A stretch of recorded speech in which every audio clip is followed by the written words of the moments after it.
So how ABM measurement is different. So we, met as a team over the past week to talk about the content for this series specifically. And if you don't remember anything, this is probably the most important slide and information for you to take away from today's session. So I've been in the B2B marketing space for 15 years. I've seen the evolution of measurements and tactics and strategies, et cetera.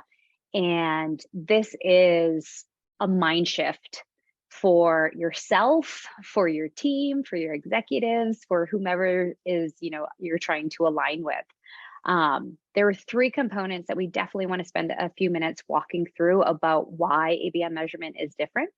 So first and foremost, volume versus value. So for anybody that's been in B2B marketing for as long as I have, that lead volume is what you've been measured on. How many leads can you generate this week through content syndication, through demand gen efforts, et cetera. That is how you've been measured historically. So if you're adding ABM into your mix, this definitely comes with a mindset shift. And as I mentioned, for yourself, but also for your executives.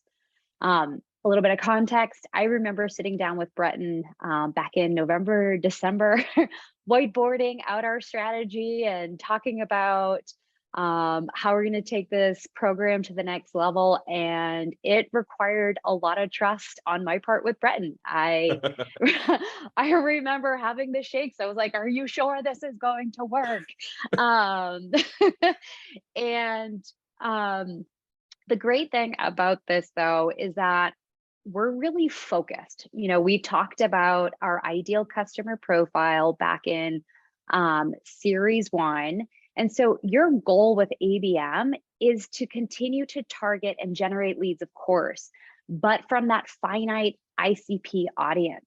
This is where your marketing dollars are going. This is where your sales efforts are really focused. You don't want to generate a huge volume of leads with the wrong accounts, wasting time, reducing conversion rates, or even if they do convert, they may churn and burn as customers after their 12 months contract is up, right? So really focusing on getting the right leads from the right accounts. Second component is accounts versus people. So again, traditionally, we've focused on leads and those specific individuals really driving that engagement. So of course, it's important to make sure that you're targeting the right personas, the right folks within the buying committee, the different levels within the organization of your buying committee.